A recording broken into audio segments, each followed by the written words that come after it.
The rain poured like the sky itself was grieving. The city lights blurred into golden tears, washing over the quiet streets as a sleek black car rolled to a stop near an old bus station. Inside, Ethan Cole, one of the city's youngest and most successful CEOs, sat motionless, his eyes empty as the world outside drowned in gray. He had everything, money, power, and a penthouse that touched the clouds, but none of it could fill the silence that haunted him. 2 years ago, his wife, Sophie, had died in a tragic accident, and since then, Ethan had lived like a ghost, showing up at board meetings, signing deals, and returning to an empty home that echoed with memories. He wasn't just successful, he was lonely. And on that stormy night, that loneliness felt heavier than ever. He was about to drive off when a faint sound made him pause. Knock. Knock. Knock. He turned his head sharply. A young woman stood outside his car window, completely drenched, her hair plastered to her face. She looked terrified, clutching a small bundle wrapped in a soaked blanket. "Please," she gasped between breaths, her voice shaking. "Please help me. My child is sick, she's burning up. I don't have money for a taxi. Please, can you take us to the hospital?" The stranger in the rain. Ethan hesitated. He wasn't used to strangers, especially desperate ones appearing out of nowhere. But when he looked closer, he saw the child's small, pale face beneath the blanket. The little girl was barely breathing. Without another thought, Ethan unlocked the door. "Get in." The woman slid into the seat, trembling, holding her daughter tightly. Water dripped from her clothes onto the leather seats, but Ethan didn't care. He turned the heater on and sped through the rain toward the nearest hospital. "What's her name?" he asked, glancing at the child through the rearview mirror. "Lily," the woman whispered. "She's 3. She's had a fever for 2 days, but I couldn't afford the clinic. I thought I could get her there by bus, but," her voice broke. "Please, don't let her." "She won't," Ethan said firmly. "We're almost there." The hospital. They rushed into the emergency room. Ethan barked at the receptionist, "Get a doctor, now." Moments later, doctors took Lily inside, leaving the mother, Anna, shaking in the hallway. Ethan stood beside her, his expensive suit soaked, his hair dripping. Hours passed before a nurse came out with a tired smile. "She's stable now. High fever, dehydration, but she's responding well. She'll be fine." Anna broke down in tears, covering her face. Ethan felt something inside him shift, a warmth he hadn't felt in years. When the nurse led them to the room, Lily was asleep, her tiny hand wrapped in a bandage. Anna brushed her daughter's hair tenderly, whispering, "You're safe now, baby." Ethan watched silently, his heart aching.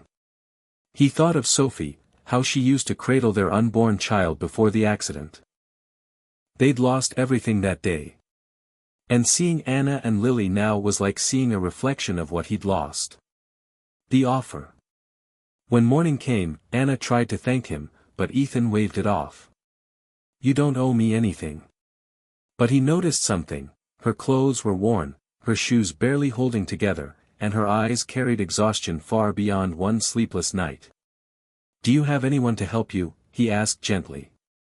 Anna shook her head. "My husband left when Lily was a baby. I work cleaning offices at night, but I can't pay rent this month. I'll figure it out somehow." Ethan hesitated. It wasn't like him to get involved, he didn't even let his assistants get too close. But something about Anna's quiet strength, her fierce love for her daughter, reminded him of Sophie. "Come with me," he said. She blinked. "What?" "I'll get you a place to stay. A job at my company if you want it. Just until you get back on your feet." Anna looked stunned. "Why would you do that?" Ethan met her eyes. "Because once, someone helped me when I had nothing left. A new beginning." Days turned into weeks. Ethan arranged a small apartment for Anna and Lily near his office. Anna started working as an assistant in his company cafeteria, humble, honest work that she did with quiet gratitude. Lily, full of energy now, often waited for Ethan outside his office, clutching her crayons and calling him Mr. Ethan. It started small. Lunch breaks together, shared laughter over Lily's drawings, and late-night conversations when Ethan drove them home. Slowly, Ethan began to smile again. But as their bond grew, so did the whispers. His board members didn't like it, a CEO spending time with a single mother from the cleaning staff. They called it unprofessional. One afternoon, his business partner confronted him. "Ethan, this woman will ruin your reputation. She's using you." Ethan's jaw tightened. "She's not using me. She's the only person who's reminded me what being human feels like." The storm returns. But life, as always, tests the ones who try to heal. One evening, Anna received a call. Her landlord from her previous apartment had filed a police report, accusing her of theft. She was terrified. "I didn't steal anything," she cried. "I swear." Ethan believed her instantly. He hired a lawyer, who soon discovered that the landlord had been pocketing extra rent money from tenants and blaming Anna to cover it up. When the truth came out, Ethan confronted the man himself, and for the first time, Anna realized just how powerful this quiet, lonely man truly was. But Ethan didn't care about power. All he cared about was seeing the relief in Anna's eyes when she was cleared. "Why do you keep helping me?" she whispered one night as they stood on the rooftop of his building, city lights glowing beneath them. Ethan looked at her, his voice low. "Because when you knocked on my car that night, I realized. You didn't just save your daughter. You saved me, too." The birthday. Months passed.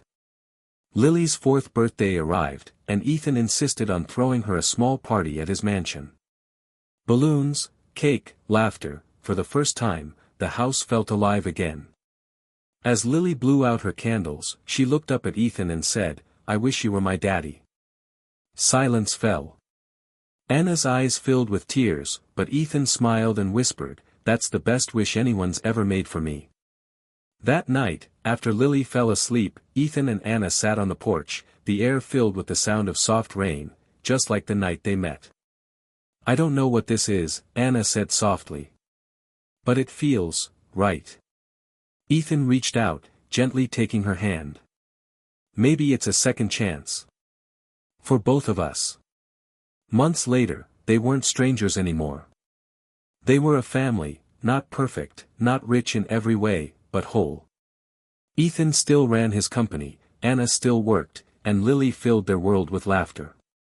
The man who once sat alone in his car now had 2 reasons to come home every night. Because sometimes, life doesn't give you what you want, it gives you what you need. And that night, when a soaked girl knocked on his window, asking for help, Ethan never imagined she'd bring him back to life. Speech balloon, tell us in the comments, what would you have done if a stranger asked for your help in the rain? Red heart, don't forget to like, share, and subscribe to be kind always, for more heart-touching, emotional stories that remind us, kindness can change a life.